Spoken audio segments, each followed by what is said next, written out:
The Space God Memoirs.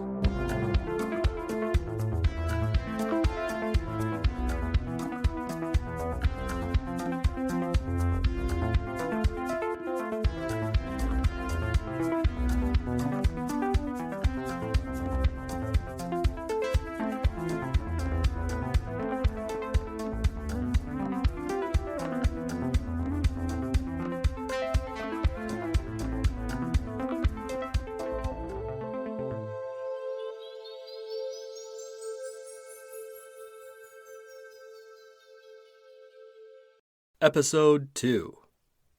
It turns out I didn't get eaten. 5 years after that fateful day in the Vulda Enclave, I was once more hunting for relics. The corpse of a city spread out before me, its ancient skyline clear against the ruddy brown mountains to the north. The people of the outlying villages called it Suldra. It was a word that meant old place, creative. In my journeys across the land, I had come across at least 4 other places called Suldra, all named by folks who spent most of their lives caring for their crops or feeding their herds and thus had little time to give places unique names. I stood on the edge of one of the paved roads, cobwebbed with cracks and infested with yellow-green grasses. From there I could see most of Suldra, probably only an average town by the ancient standards. But nowadays it seemed like a city of giants, a city of gods, at least compared to the shabby hovels most modern folks lived in.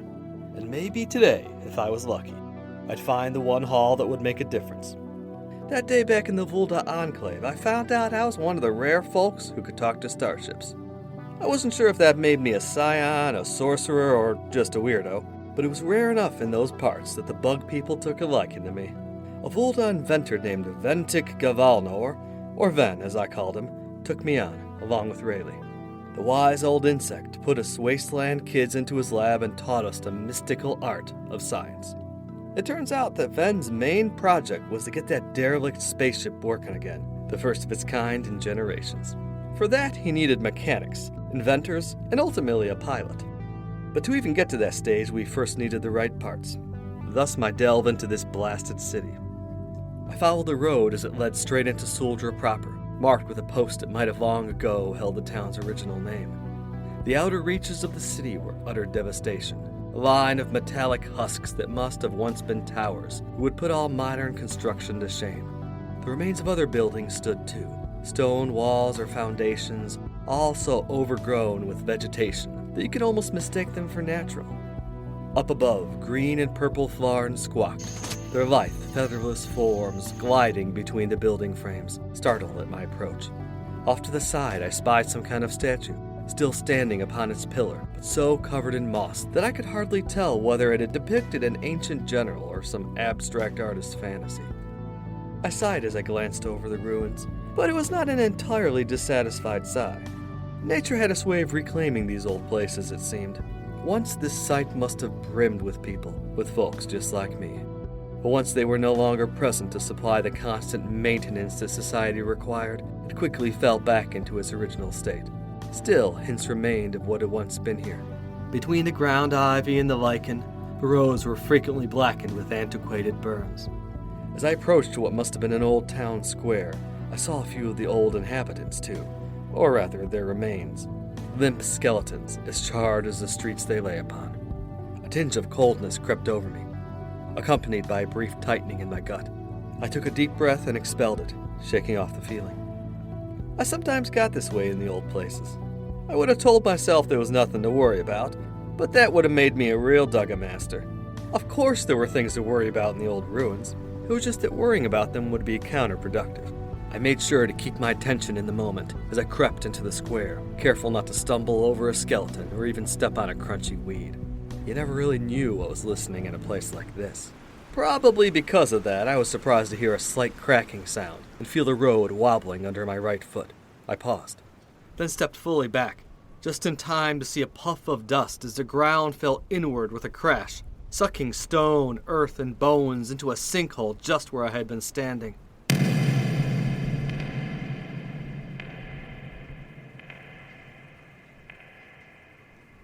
I remained still, only letting out my breath as I heard the last of the debris careening into the pit that now lay open before me, about wide enough for 2 people to have fallen in.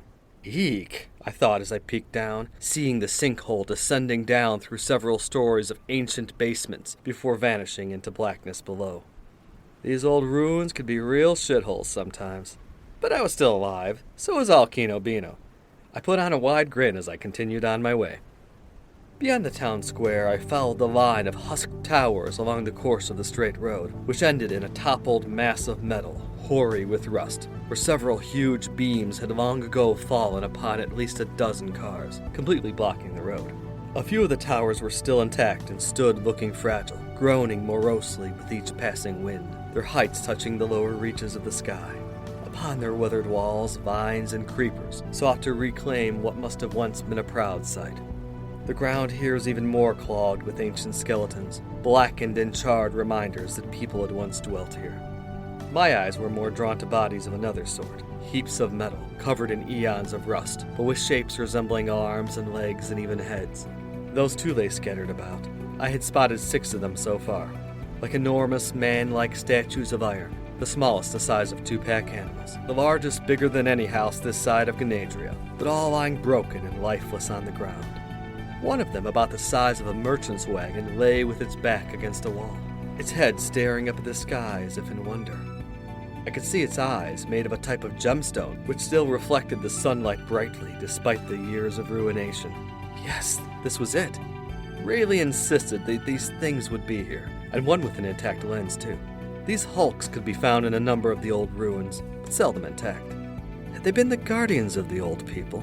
Their police or their servants? It didn't matter. They had what I needed. I hesitated a moment, taking a deep breath before I stepped onto the thing's splayed-out legs, then hoisted myself up its chest and in reach of the face.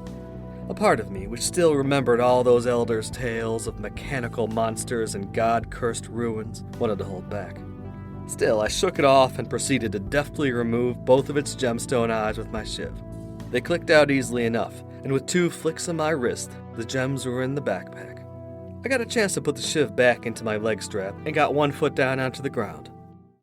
It was then that I heard the horrifying sound of metal grinding against metal.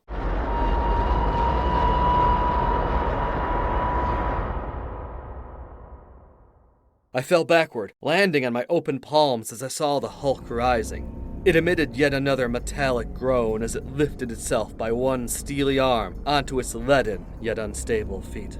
The blind thing turned its eyeless head towards me, dislodging centuries of dirt and roots. I wondered briefly if the eyes were its only way of seeing. Then I began to rapidly crab walk backward, the cracks of the road digging into my exposed hands.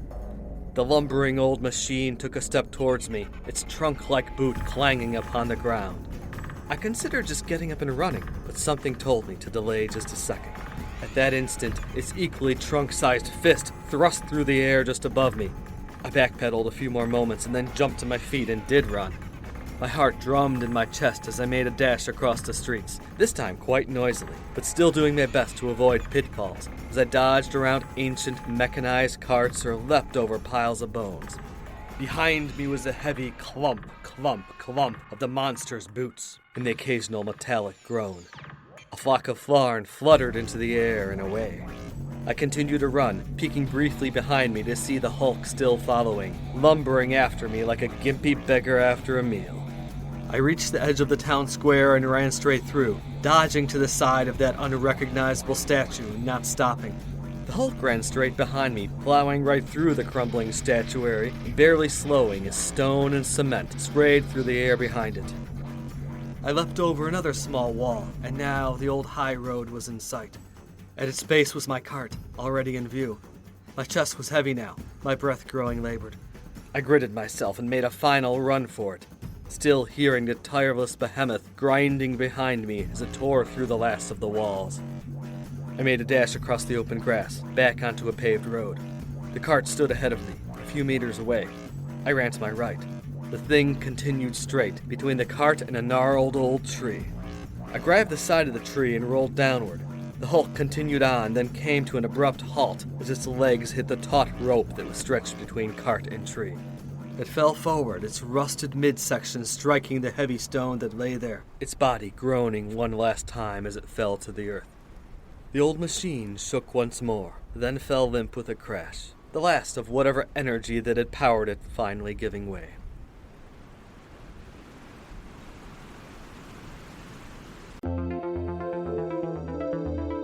Thank you for listening to this episode of The Space God Memoirs. Space God is written, performed, and produced by A.M. Arctos. Original musical score by Alpha Colors. Various sound effects created by Industrial Strength Records Incorporated. Please support this podcast by following, rating, and sharing on your favorite social media site. For further info on Space God, its creator, and various other opinions, musings, and thoughts, go to www.spacegodmemoirs.com or follow me on Instagram, Twitter, or Facebook. If you enjoyed the Space God Memoirs, please consider supporting us by becoming a patron. Check out the Patreon link in our description to learn more.